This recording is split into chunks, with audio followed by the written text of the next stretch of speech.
네, 오늘 34강입니다. 육신 대 영, 육신과 영에 관한 주요 사항들을 계속해서 이 시간 공부하도록 하겠습니다. 기초 교리들이고요. 포인트를 육신 대 영으로 이제 삼아서 이렇게 공부를 하고 있습니다. 이 주제로는 이제 다음 주까지 한 시간 더 하시면은 공부가 완료될 것입니다. 이때까지 했던 그 이제 주요 교리 사항들에 대해서 복습을 한번 잠시 하도록 하겠습니다. 첫 번째로 이제 영적 본성은 하나님의 생명의 호흡으로 시작되었음을 우리가 창세기 2장 7절 말씀을 통해서 확인할 수 있었습니다. 또한 두 번째로 이 범죄한 아담에게 이 영이 있었지만 그것은 이제 죄로 인해서 죽은 영이었다는 것이죠. 고린도전서 15장 45절에서 우리가 확인할 수 있는데요. 그처럼 구원받지 않은 이 세상으로 들어오는 아담 이후에 이 세상으로 들어오는 모든 사람들은 영이 죽은 채로 태어난다는 겁니다. 영이 죽은 채로. 그래서 구원받았다는 것은 죽었던 영이 다시 살아나는 것이죠. 그래서 영이 살아나면서 육신적 본성은 죽게 되는 겁니다. 이런 원리였습니다. 그렇죠? 그래서 그런 것들에 대해서도 얘기를 했습니다. 아담과 이브가 왜 죽었느냐? 뭐가 죽었느냐? 영이 죽었다는 것이죠. 하나님께서 금하신 금지된 열매를 먹고 나서 그 말씀에 불순종했기에 그들의 영이 죽게 되었습니다. 그리고 네 번째로 사망이 모든 사람에게 전달되었다는 것이죠. 고린도전서 15장 22절, 로마서 5장 12절. 그래서 영이 죽은 채로 죄성을 갖고 태어나니까 이제 그 수명이 다 되면은 또 육신의 죽음도 오는 것이고 그렇게 해서 지옥으로 떨어져 가는 사람들이 무지기수입니다. 그렇죠? 그렇다고 해서 하나님께서 이제 어린 아이들까지 마구잡이로 지옥에 던져 넣으시느냐? 다섯 번째로 배웠었죠. 모든 사람이 이 영이 죽어서 죽은 채로 죄성을 갖고 태어나기는 하지만은 그 아이가 선악을 알기 전까지는 하나님께서는 그 영이 살아있는 거로 간주해 주신다는 것이었어요. 그래서 아주 선악을 알지 못하는 나이에 그 병으로 죽은 아이들은 이제 천국에 가는 것입니다. 자, 그런 말씀 관련해서 시편 51편 5절, 로마서 7장 9절을 한번 보았습니다. 구약 시대에 때는 성령님께서 그 사람을 떠나가실 수 있었다는 것을 우리가 시편 51편 7절에서 11절 떠나가지 말라고, 그 거룩한 영을 걷어가지 마시라고 기도하는 장면이 나오죠. 사사기 16장 20절, 사무엘상 16장 14절 해서 삼손과 사울의 예를 통해서 우리가 한번 확인해 봤습니다. 근데 이제 신약에서는 구원받게 되면 그 성령님은 절대로 떠나시지 않습니다. 그래서 신약 성도들은 거기 OSAS라고 보통 미국에서 그럽니다. 바이블 빌리에서 Once saved, always saved. 한 번 받은 구원은 영원히 보장된다는 것. 영원히 보장된다는 것. 내가 구원받았는데 집에 가다 죄를 지으면 나의 구원이 취소되는가? 그런 건 없습니다. 진정으로 구원받았다면 그 구원은 영원히 보장된다는 것이죠. 다만 이제 육신으로 지은 죄들에 대해서는 또 그리스도 심판석에서 뭐 부끄러움과 책망을 당할 것이고 또 이제 이 땅에서 우리 몸으로 심은 것들에 대해서는 이 수학의 법칙에 의해서 거둘 수밖에 없습니다. 우리가 예수 그리스도의 보혈에 의지해서 우리 죄를 갖다가 보혈을 적용해서 용서받을 수는 있어도 우리 몸으로 일단 뿌린 것들에 대해서는 우리는 반드시 거둘 수밖에 없습니다. 그러니까 구원받은 사람이든 구원받지 않은 죄인이든 그것은 모든 사람에게 적용되는 법칙이라는 것이죠. 그래서 항상 그렇죠? 합당하게 심어야 된다는 겁니다. 그렇죠? 육신에 심을 것이 아니라 그렇죠? 성령에 심어야 된다는 것이죠. 이 선택이에요, 선택. 선택입니다. 자, 그래서 우리가 다시 태어나는 것, 우리 보통 이제 기존 성경들에서는 거듭난다 이래 말하는데 이 다시 태어나는 것은 이제 영적인 출생을 의미한다는 것으로 우리가 배웠습니다. 일곱 번째였죠. 요한복음 3장 3절에서 7절이었습니다. 그리고 성령님이 장차 오실 것이 예언되었다는 것, 요한복음 16장 13절이죠. 그 다음 아홉 번째로 그리스도의 자비에 따라 죽은 영이 다시 살아나, 구원받을 때 죽은 영이 다시 살아난다는 것, 디도서 3장 5절, 고린도전서 15장 45절을 통해서 배웠습니다. 또한 아까도 잠시 언급했지만은 구원받고 영이 살아나게 되면 육신은 죽게 된다는 것이었어요. 로마서 말씀, 갈라디아서 2장 20절, 골로새서 3장 3절 이런 말씀들을 살펴봤습니다.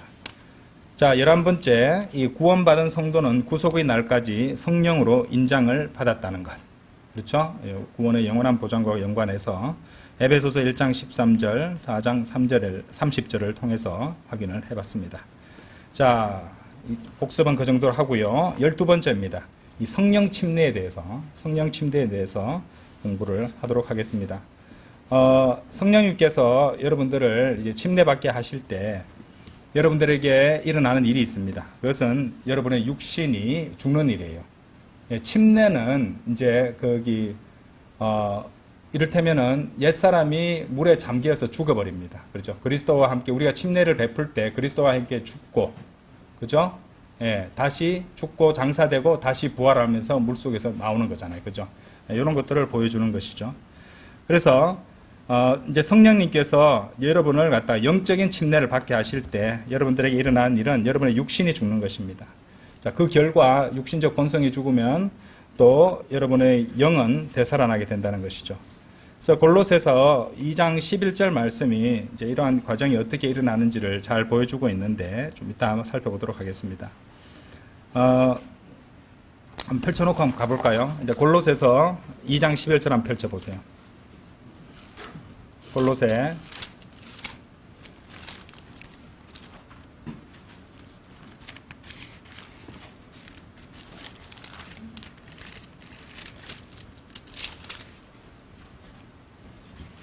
그분 안에서 또한 너희가 사람들의 손으로 이루어지지 않은 할례로 할례 받았으니 그리스도의 할례로 육신의 죄들의 몸을 벗어버리게 된 것이라.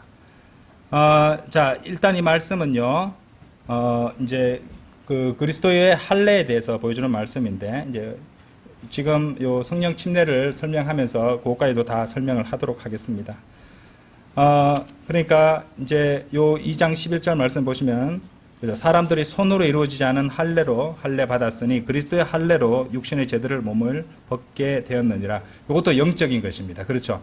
왜냐하면은 대조시키고 있잖아요. 사람들이 손으로 이루어지지 않은 할례라고 했으니까 사람들이 손으로 하는 할례는 이 물리적인 것이잖아요. 그죠? 육체적인 것이고 이것은 영적인 할례를 말하고 있다는 것입니다. 그래서 우리는 이제 성령 침례라든지 이제 지난 시간에 공부했던 성령으로 인장을 받는 것, 그리고 그리스도의 할례, 또 죄에 대해서 여러분의 육신이 죽는 것, 이런 것들에 대해서 우리가 많이 들어봤다는 겁니다. 이런 것들을 갖다가 잘 개념을 파악하고 있어야 되겠습니다. 속속들이 이해하고 있어야 된다는 것이죠. 왜냐하면 이제 그런 것들을 보통 공부를 하다 보면은 그냥 그리스도의 할례, 성령 침례, 그리고 이제 죄에 대해서 육신이 죽는 것, 그냥 이렇게 하는 말 같지만 거기에 다 연결되는 의미가 있다는 겁니다. 이런 것들을 우리가 잘 이해를 할 필요가 있습니다. 자, 그래서 차근차근 하나씩 보도록 하겠습니다. 고린도전서 12장 13절 한번 보시죠. 고린도전서 12장 13절.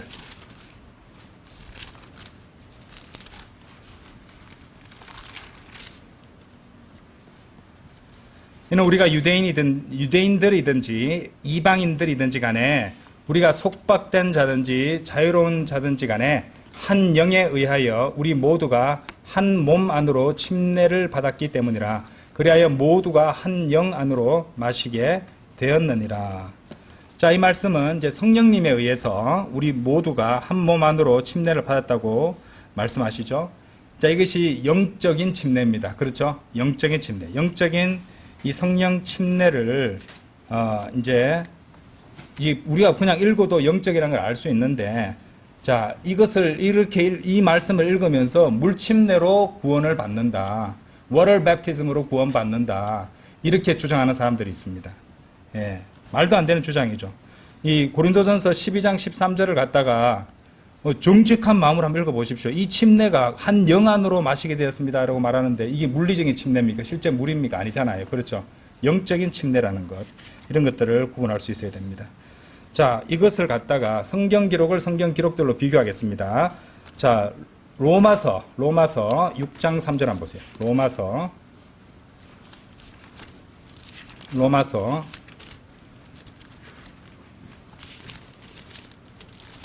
6장 3절에서 5절 보겠습니다.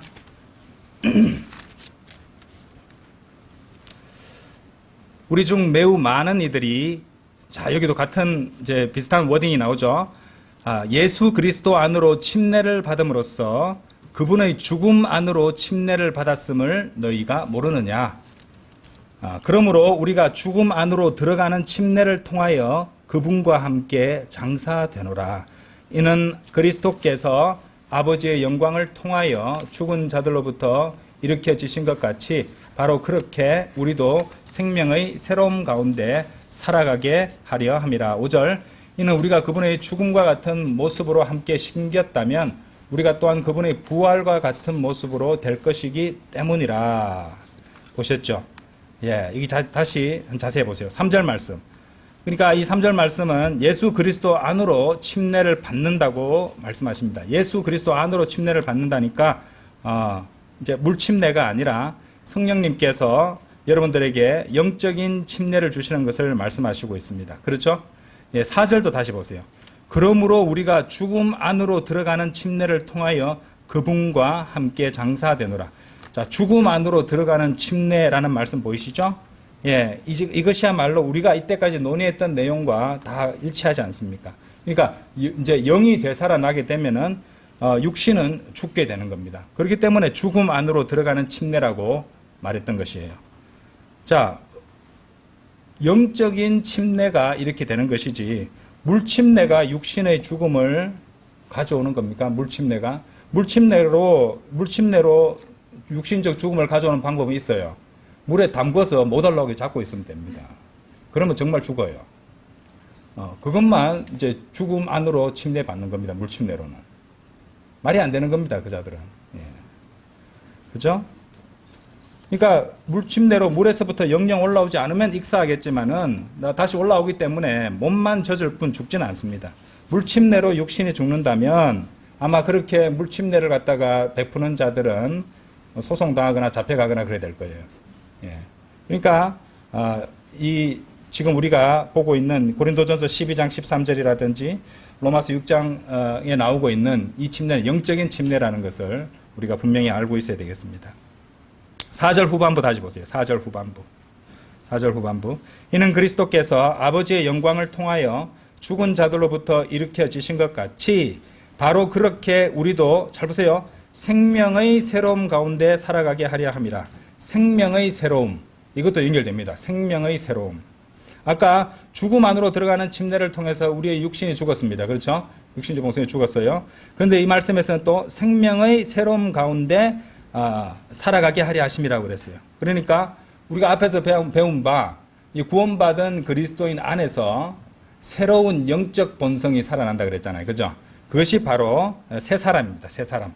우리가 그 영적 본성을, 구원받은 성도 안에 생긴 이 영적 본성을 갖다가 새 사람이라고 부르잖아요. 그러니까 생명의 새로움이라는 표현과 서로 연결이 되고 있다는 거예요. 그러니까 이런 것들이 다 연결이 되어 있다는 겁니다. 그렇죠? 그러면 이제 모두가 이 말씀을 비교하니까 서로 일치하고 있고 서로 설명을 해준다는 것입니다. 그죠? 5절 다시 볼게요. 이는 우리가 그분의 죽음과 같은 모습으로 함께 심겼다면 우리가 또한 그분의 부활과 같은 모습으로 될 것이기 때문이라. 그러니까 우리 안에 어떤 부분은 죽고 어떤 부분은 살아나게 된다는 것입니다. 그러니까 우리의 영이 되살아나고 우리의 육신은 죽는 것입니다. 그처럼 모든 구절들이 서로 일관성 있게 연결이 되고 있습니다. 그래서 성경을 그냥 읽는 것이 아니라 이렇게 성경 기록들을, 그러니까 성경 기록들과 비교함으로써 이해가 더욱 깊어지고 또 더욱더 믿음이 성장합니다. 예. 그렇죠? 성경 이런 기록들을 갖다가 영적인 것들을 영적인 것으로 비교하라 했잖아요. 성경 기록들을 성경 기록으로 비교하면서 공부를 하다 보면요, 성경을 안 믿기가 너무 힘든 거예요. 예. 그리고 감탄할 수밖에 없습니다. 감탄할 수밖에 없다는 것이죠. 그렇죠? 자, 아까 잠시 펼쳐서 보셨던 골로새서 2장 11절, 이제 그리스도의 할례 한번 다시 한번 열어보십시오. 골로새서 2장 11절.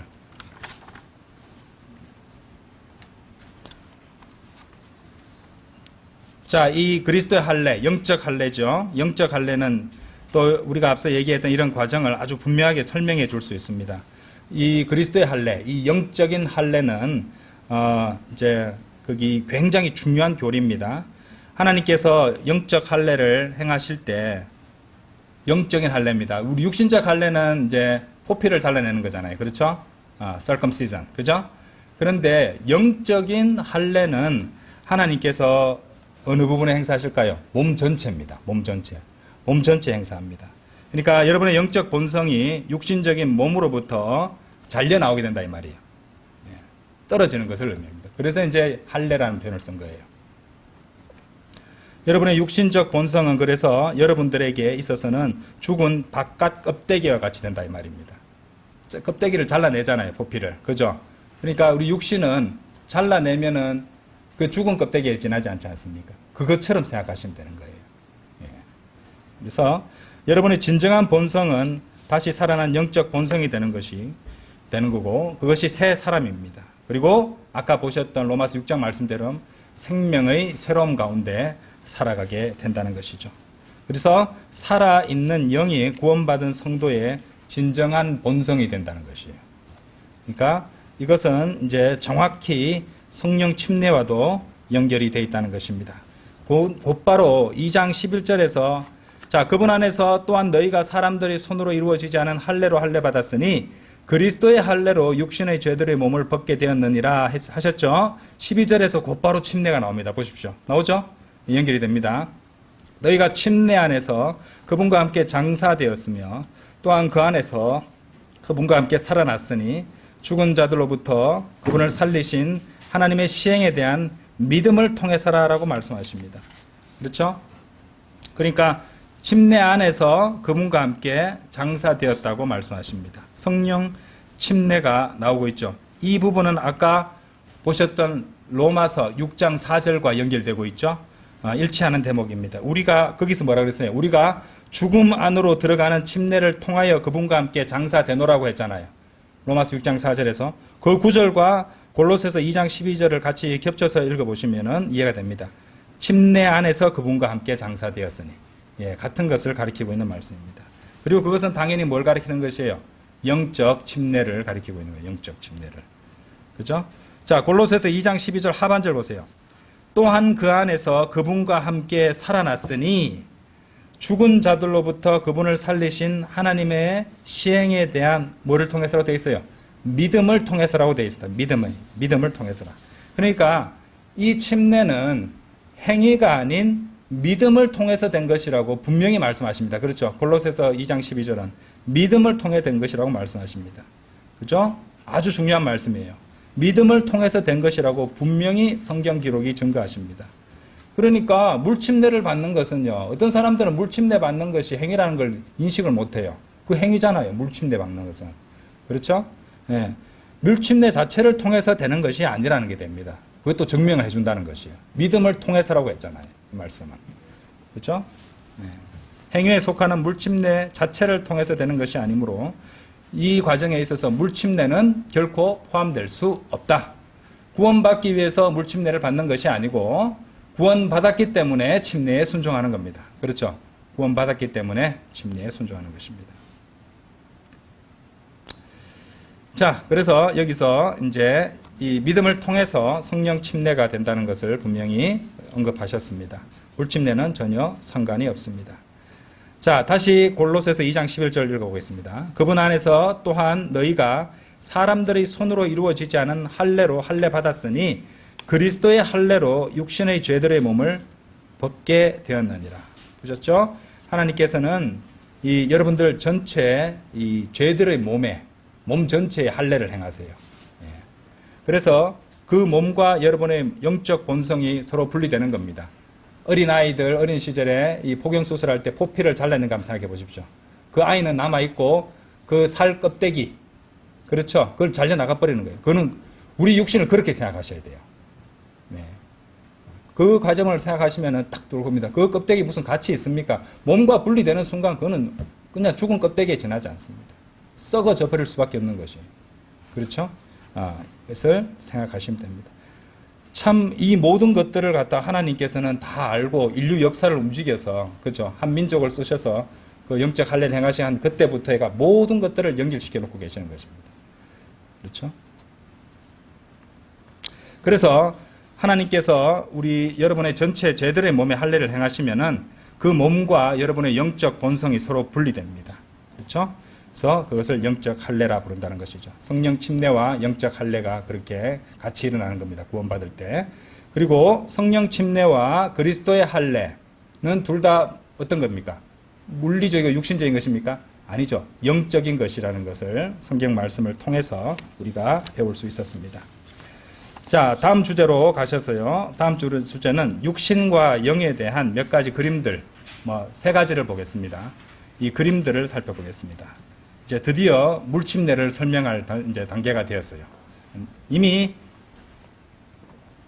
침례에 대해서는 앞에서 자세히 설명을 했습니다. 또 이제 요 주제로 하니까 또 반복해서 설명을 드리게 되는데, 먼저 베드로전서 3장 21절을 펼쳐놓겠습니다.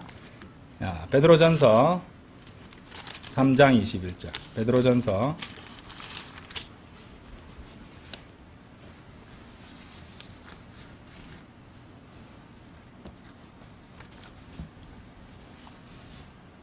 자, 우리 거기 침례 교도들은 물침례를 받습니다. 그렇죠? 물침례로 구원받는 건 아니지만 우리는 구원받은 성도는 반드시 물침례에 순종을 합니다. 왜냐하면은 물침례야말로 우리의 육신이 죽고 우리의 영적 본성이 살아나는 것에 대한 위대한 그림이 된다는 것이죠. 예. 그렇죠? 베드로전서 3장 21절 뭐라고 말씀하는지 다시 한번 보겠습니다. 바로 침례가 지금도 예수 그리스도의 부활에 의하여 우리를 구원하는 뭐라고 되어 있습니까? 동일한 모형이라고 되어 있습니다. 모형. 갈로 열고 이는 육체의 더러움을 제거해 버리는 것이 아니라 다만 하나님을 향한 선한 양심의 응답이라고 분명히 말씀하십니다. 그렇죠? 모형이 된다는 것은 상징이 된다는 것이에요.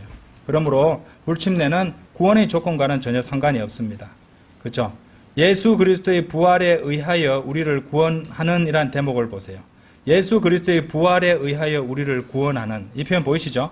예수 그리스도의 부활에 의하여 우리를 구원하는, 우리를 구원하는, 이게 뭘 가르친다고 생각하십니까? 예수 그리스도의 부활에 의하여 우리를 구원하는 이라는 대목, 바로 영적 침례를 말하는 것이에요. 아시겠죠? 성령 침례를 가리키는 말이에요. 이 말씀이. 이걸 잘 알고 계세요. 예수 그리스도의 부활에 의하여 우리를 구원하는, 이게 성령 침례입니다. 이 성령 침례와 그죠? 동일한 모형이라는 거예요. 모형. 실체가 아니고 그거는. 그렇죠? 모형, 그림으로 보여준다는 것입니다. 특히 괄호 안의 내용 보시면요. 침례가 죄를 깨끗하게 하는 그런 여러분의 구원과는 아무 상관이 없다는 것을 보여주고 있습니다. 그렇죠? 육체의 더러움을 제거하는 것이 아니라고 했잖아요. 그렇죠? 물침례가 육체의 더러움을 제거하는 것이 아니라 하나님을 향한 선한 양심의 응답이다. 그렇죠? 간증으로 보여드린다 이 말입니다. 자기 믿음을 고백하고 보여준다는 겁니다. 드러내서. 그죠? 우리가 또 침례 받을 때 우리 다른 성도들이 옆에서 바라봐 주지 않습니까? 그죠? 그 사람들에도 내가 응답으로 보여준다는 겁니다. 뭐 어려운 게 있습니까? 아무것도 없습니다. 성경을 잘 바르게 나눠서 적용하면 다 된다는 것이죠. 그러므로 이 구절은 구원을 위해서 물침례를 받아야 한다는 주장을 완전히 제거해버리는 그런 말씀이 됩니다. 이중적으로 그런데, 첫 번째로 두 가지 면에서 그런데, 이 구절은 구원이 영적 침례와 관련이 있다는 것을 보여주고 있었잖아요. 그죠? 구원은 영적 침례로, 성령 침례로 된다는 것이었잖아요. 그리고 물침례는 육신의 죄를 정결하게 하는 것과는 아무 상관이 없다고, 관련이 없다고 관로 안의 말씀에서 분명히 언급했습니다. 그래서 이 물침례를 통해서 또는 세례를 통해서 구원받는다고 주장하는 사람을 보면은요, 이 베드로전서 3장 21절을 가지고 잘 설명해 주는 거예요. 그래서 로마서 이제 6장에 나오는 말씀이라든지 골로새서 2장 11절 12절 나오는 말씀이라든지 또 지금 보셨던 베드로전서 3장 21절 이런 말씀과 같이 더불어서 이런 성령 침례라든지 영적 할례라든지 물침례와 어떤 관계가 있다는 것인지 잘 설명을 해주면은 한 사람을 또 진리로 인도할 수 있을 것입니다. 자, 그래서 이 물침례가 하나의 그림이 된다는 것이었죠. 우리 이제 물침례라는 것은 우리의 육신이 죽었음을, 그렇죠? 그리고 우리의 영적 본성이 예수 그리스도와 함께 부활했음을. 왜냐하면 처음에 살아 있었다가 아담의 범죄로 죽었습니다. 그래서 다시 태어난 거예요, 영이. 그래서 거듭난다 이런 말을 옛날에 했던 것이에요. 그죠? 다시 태어난다. 자, 그런 것을 그림으로 보여주고 있다. 모형이다라고 말했습니다. 자, 두 번째도 우리가 앞에서 많이 설명했고 제가 앞에서 잠시 설명한 적이 있었습니다. 이 두 아담입니다. 두 아담. 고린도전서 15장 22절 한번 다시 읽어보시죠. 고린도전서 15장 22절 보세요. 이는 아담 안에서 모두가 죽는 것 같이 바로 그리스도 안에서도 그렇게 모두가 살게 될 것이기 때문이라. 45절 가보세요. 45절. 그리하여 기록되기를 첫사람 아담이 살아있는 혼이 되었느니라 한 것과 같이 마지막 아담은 되살려주는 영이 되셨느니라 라고 말씀하고 있습니다. 그래서 두 아담이 나오고 있죠.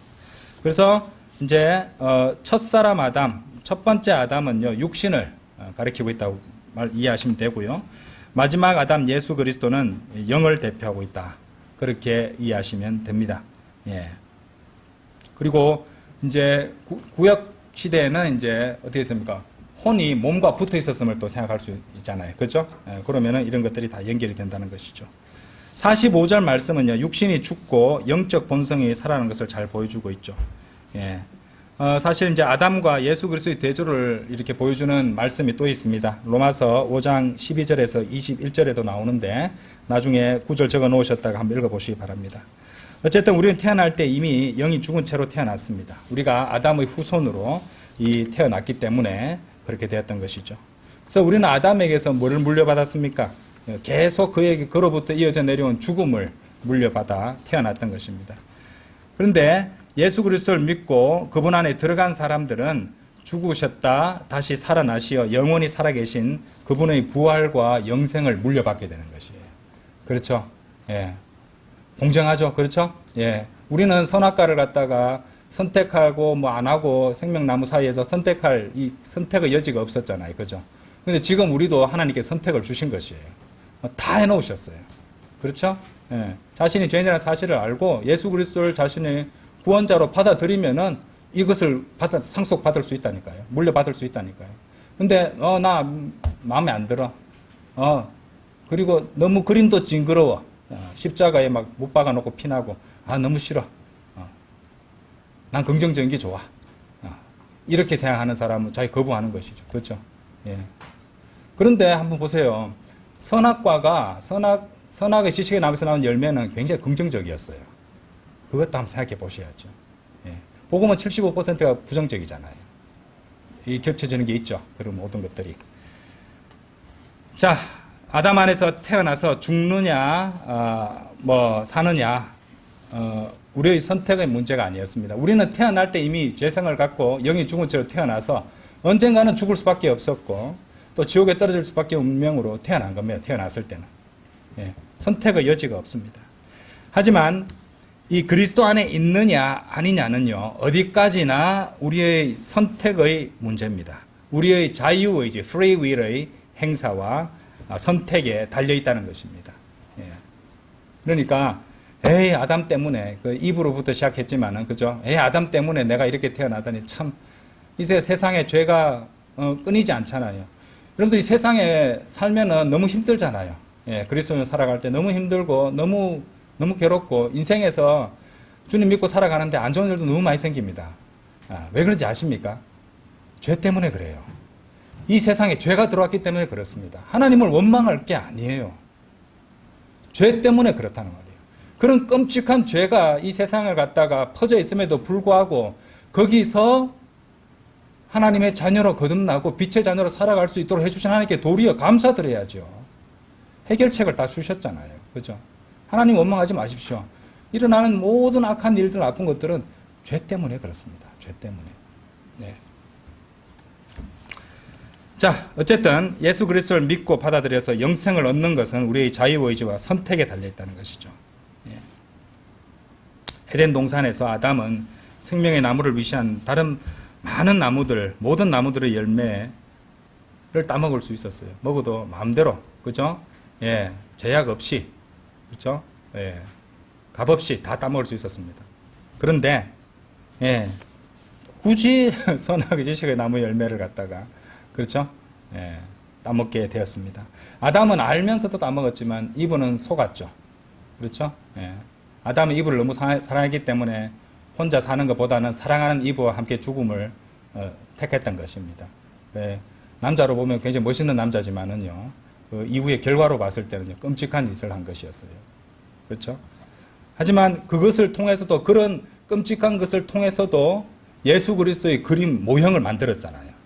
그렇죠? 아담을 통해서. 하나님께서는 그런 끔찍한 일을 통해서도 아주 위대한 모형을 만들어내시잖아요. 그렇죠? 그런 걸 생각하면 놀랍게 그지없습니다. 우리는 지금 예수 그리스도를 구원자로 믿고 받아들여서 혼이 구원받고 영이 거듭나 영생을 소유할 수 있는 시대에 살고 있습니다. 그렇기 때문에 우리가 복음을 전하고 증거하는 것이잖아요. 자, 근데 이제 주님께서 오시면은 이제 우리 아직 구속받지 못한 우리 몸도 주님과 같은 몸으로 변하게 될 겁니다. 예. 근데 그때까지는 우리는 이 안에서 싸울 수밖에 없습니다. 그렇죠? 싸울 수밖에 없다는 것이죠. 자, 이 세 번째 그림은요, 굉장히 중요합니다. 세 번째 그림은 별표하세요. 예. 여기는 이제 우리가 어떻게 보면은 공부라기보다는 설교에 가깝습니다. 자, 로마서 6장 13절 한번 열어보십시오. 로마서 6장 13절.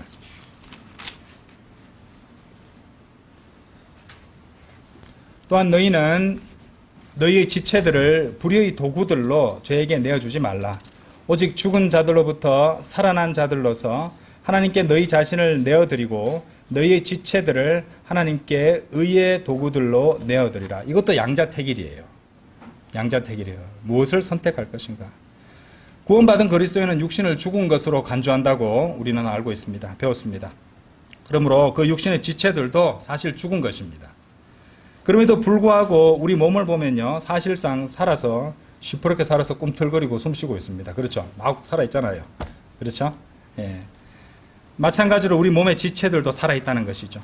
만일 우리의 육신이 죄의 지배하에, 그러니까 죄 아래에 있다면요, 우리의 지체들은 어떻게 되겠습니까? 불의의 도구들이 될 수밖에 없습니다. 예. 그러면요, 그것이야말로 거듭난, 다시 태어난, 구원받은 그리스도인으로서 형편없는 간증이 될 수밖에 없습니다. 형편없는 증언이 될 수밖에 없습니다. 예. 우리가 우리의 지체들을 죄에게 내어주면, 불의의 도구들로 죄에게 내어주면요, 그것만큼, 아니, 육신 죽었다면서, 누가 좀 성경 어떤 그 교리를 아는 사람이 와서, 니네들 육신 죽었다면서, 근데 육신이 죄를 짓고 그렇게 하느냐, 이러면 우리 할 말이 없잖아요. 그죠? 안 좋은 간증이 될 수밖에 없다는 것입니다. 하지만 이제 성경은요, 우리가 도리어 죄를 통제하고 다스리면 로마서 6장 4절 말씀대로, 그러니까 6장 4절 한번 보세요. 읽고 가겠습니다. 그러므로 우리가 죽음 안으로 들어가는 침례를 통하여 그분과 함께 장사되노라. 이는 그리스도께서 아버지의 영광을 통하여 죽은 자들로 일으켜 주신 것 같이 바로 그렇게 우리도 생명의 새로움 가운데 살아가게 하려 함이라. 그러니까 우리가 죄를 통제하고 다스리면은 이 말씀, 우리도 생명의 새로움 가운데 살아갈 수 있게 되는 것이죠. 예. 죄를 통제하고 죄에게 육신의 지체를 갖다가 도구들로 내어주지 않는 삶을 살게 되면은 의의 도구들로 오히려 내어드리고 그렇게 살면은 생명의 새로움 가운데 살아갈 수 있게 된다는 것입니다. 자, 우리의 지체들을 이 불의의 이 도구들로 내어주지 않는 가장 적극적인 방책이 무엇인지 아십니까? 바로 좀 전에 읽으셨던 그 말씀에 나오고 있습니다. 예. 로마서 6장 13절 보세요. 항상 대답을 주세요. 또한 너희는 너희의 지체들을 불의의 도구들로 죄에게 내어주지 말라. 오직 죽은 자들로부터 살아난 자들로서 하나님께 너희 자신을 내어드리고 너희의 지체들을 하나님께 의의 도구들로 내어드리라. 이겁니다. 이거예요. 이 말씀에 반만 순종하시면 안 돼요. 내가 불의의 도구들로 내 지체들을 저에게 내어주지 않는 금욕적인 삶을 계속 살아갈게. 근데 거기서 끝나버리면요. 그렇게 살면 어떻게 자기 개혁해서 깨끗하게 하고 잘 사는 거잖아요. 그러면은 마귀가 악령들을 더 데리고 와서 거기 청소 깨끗하게 해놨다 하면서 입주자 청소 잘 해놨네 하면서 즐거운 마음으로 들어와서 살게 될 수도 있습니다. 그런 말씀도 나와요. 마태복음에.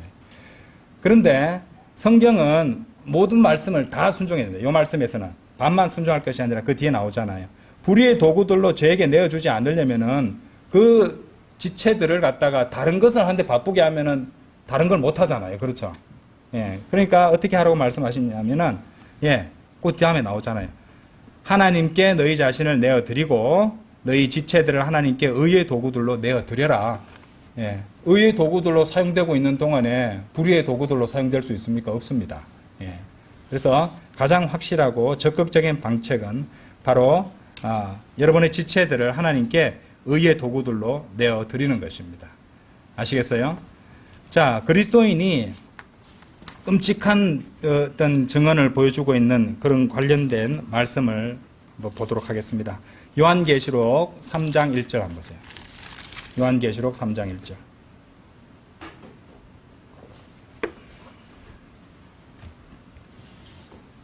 요한계시록 3장 1절.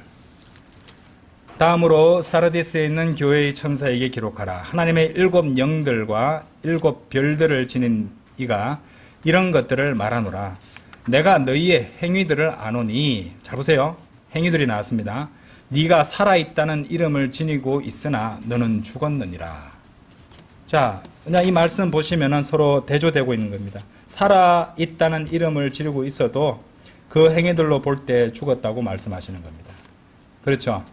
예, 구원받고 영이 살아난 그리스도인, 바이블 빌리버라는 이름을 스스로 갖고 소개하고 살면서도 그 행위들로 봤을 때 죽었다는 평가를 받는다면 그 얼마나 수치스러운 것입니까? 생각해 보셔야 됩니다. 그럼 우리는 어떻게 해야 돼요? 예, 죽은 육신적 본성을 드러내는 삶이 아니라 뭐를 드러내는 삶을 살아야 되냐면 새롭게 살아난, 다시 살아난 영적 본성이 드러나는 삶을 살아야 되는 것이에요. 그렇죠? 여러분들의 증언이 여러분들의 그러니까 영과 육의 상태를 드러낸다니까요. 무엇을 따라 살고 있는 것인지를 보여준다니까요. 예. 그래서 이 세 번째 그림이 굉장히 중요하다는 것입니다. 자, 에베소서 5장 14절에서는요. 이런 이유로 그분께서 이같이 말씀하시니라. 너 잠든 자여 깨어나라. 그리고 죽은 자들로부터 일어나라. 그리하면 그리스도께서 너에게 빛을 주시리라. 이 말씀은요. 죄인들을 향한 말씀이 아닙니다. 육신적인 사람, 본성적인 사람은 구원 안 받은 사람이라고 말씀드렸죠. 그죠? 육신적인 사람은 구원 받았는데 베이비 크리스찬이라고 그랬습니다. 그렇죠? 죽은 그리스도인. 그렇죠? 이들의 주요 특징이 무엇이냐? 아무 열매도 없다는 것이에요. 아무 열매도 없다는 것입니다. 마치 영적으로 잠든 것과도 같습니다. 그러므로 깨어나야 된다는 것이죠. 예. 깨어나라. 성경에서 지금 그렇죠? 너 잠든 자여 깨어나라. 예, 그렇죠? 영적으로 잠들면 안 된다는 것이죠. 그리스도인은 합당한 증언과 열매를 맺어야 됩니다. 예, 그렇죠? 로마서 13장 11절에서도 그리고 때를 안 하니 지금이야말로 잠에서 깨어나야 할 무르익은 때라. 지금이야말로 잠에서 깨어나야 할 무르익은 때라. 이는 지금이 우리가 믿었을 때보다 우리의 구원이 더 가깝기 때문이라. 주님 오실 날이 더욱 가까워졌습니다. 그렇죠? 우리 육신이 죽은 것에 대한 훌륭한 증언을 보이고 있습니까? 한번 생각해 보십시오. 나는 나의 증언이 나의 육신이 죽었음을 분명히 보여주고 있는 것인가? 스스로 한번 돌아볼 필요가 있습니다. 혹시 여러분들을 보는 주변 사람들이 여러분들 뭐 직장이나 친구들이나 그렇죠? 밖에서 만난 사람들 있잖아요. 여러분들에게서 육신적인 본성과 영적인 본성의 차이를 전혀 구별하지 못한다. 이건 문제가 있다는 것이죠. 네, 문제가 있다는 것입니다. 그래서 성경은 이런 명령들을 주시는 것입니다. 이것은 하나하나 찾아보겠습니다. 베드로전서 못 찾는 분은 교재를 보시면 됩니다. 베드로전서 2장 12절.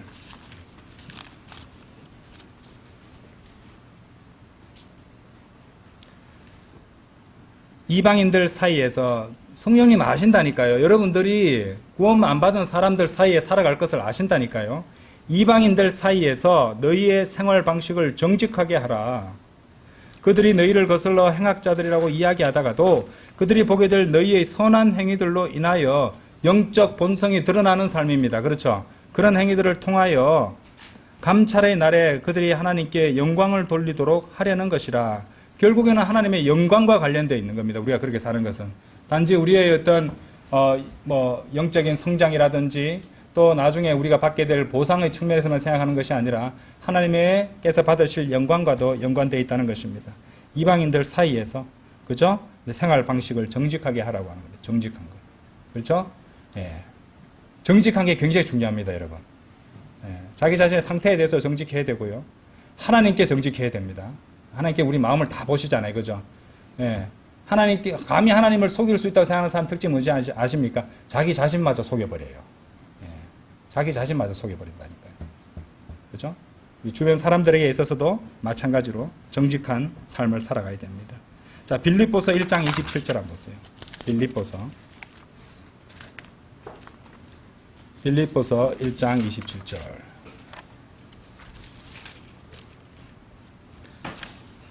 다만 너희의 생활 방식이 그리스도의 복음에 어울리게 하라. 자, 여기서는 너희의 생활 방식이 그리스도의 복음에 어울리게 하라. 이는 내가 가서 너희를 보든지 아니면 떠나 있든지 한 영 안에 너희가 굳게 서서 한 생각으로 복음의 믿음을 위하여 함께 분투하는 너희의 생활들에 대해 내가 듣고자 함이라. 너희의 생활 방식이 그리스도의 복음에 어울리게 하라. 자, 그럼 아까 보셨던 베드로전서 2장 12절 말씀에 한번 이 말씀을 첨가시켜 보십시오. 그러니까 둘이 연결시켜 보십시오. 이방인들 사이에서 그리스도의 복음에 어울리는 생활 방식을 가지라. 이렇게 한번 생각해 보십시오. 그죠? 그리스도의 복음에 어울리는. 그러니까 여러분이 구원받은 그리스도인으로서 구원받지 않은 죄인들 앞에서 사이에서 살아갈 때에 그 사람들이 여러분을 통해서 하나님의 말씀을 볼 수 있어야 되고 여러분을 통해서 예수 그리스도를 볼 수 있으면 됩니다. 우리가 크리스찬이잖아요. 네, 크리스찬은 뭐예요? 크라이스트는 크라이스인데 크리스티앙 이렇게 해서 좀 작다는 느낌이에요. 작은 그리스도란 뜻이에요. 작은 그리스도. 그죠? 예. 여러분들이 그리스도의 대사들로서 파견된 겁니다. 그 사람들한테. 자, 그렇게 생각하면은 여러분의 생활 방식에 있어서 얼마나 책임감 있게 살아가야 되는 것인지 이제 아실 수 있을 것입니다. 자, 빌립보서 2장 12절. 빌립보서 2장 12절.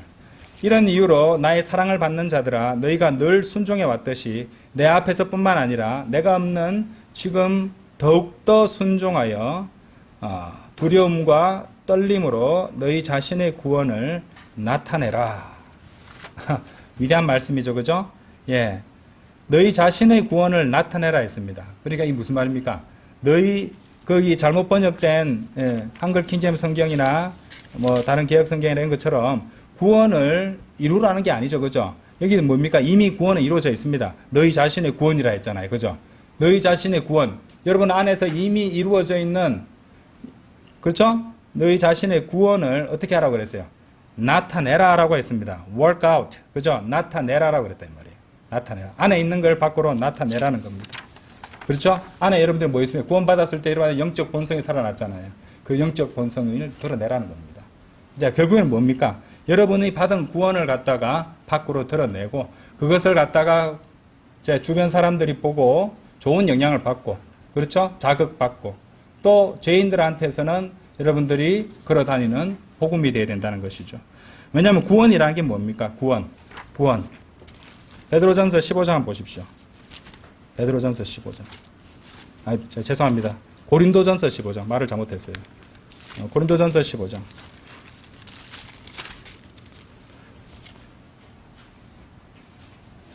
우리가 복음을 전하잖아요. 그죠? 예, 복음을 한번 보겠습니다. 형제들아, 이뿐만 아니라 내가 너희에게 선포한 복음을 나는 너희에게 밝히 알리나니 그 복음을 너희 또한 받아들였고 그 안에 너희가 서 있는 것이라.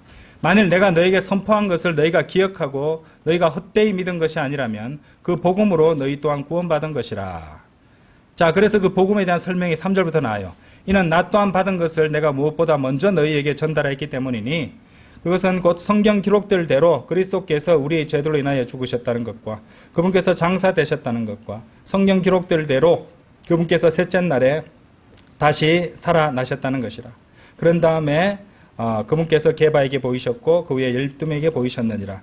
특히 3절 4절에 보시면은 이 우리가 전하는 복음이라는 것이 그리스도의 죽음, 장사, 부활입니다. 그렇죠? 그리스도의 죽음, 장사, 부활을 보여준 겁니다. 그래서 아까 빌립보서 1장 27절에서 너희의 생활 방식이 그리스도의 복음에 어울리게 하라고 했던 것이에요. 그죠? 그리스도의 복음. 그러니까 우리 육신의 본성은 죽었습니다. 죽고 장사되었습니다. 우리 영적인 새로운 본성이 다시 살아났다는 것이죠. 그래서 그리스도를 믿는 그리스도의 생명, 그렇죠? 그리스도의 믿음 안에서 우리는 살아간다는 것이죠.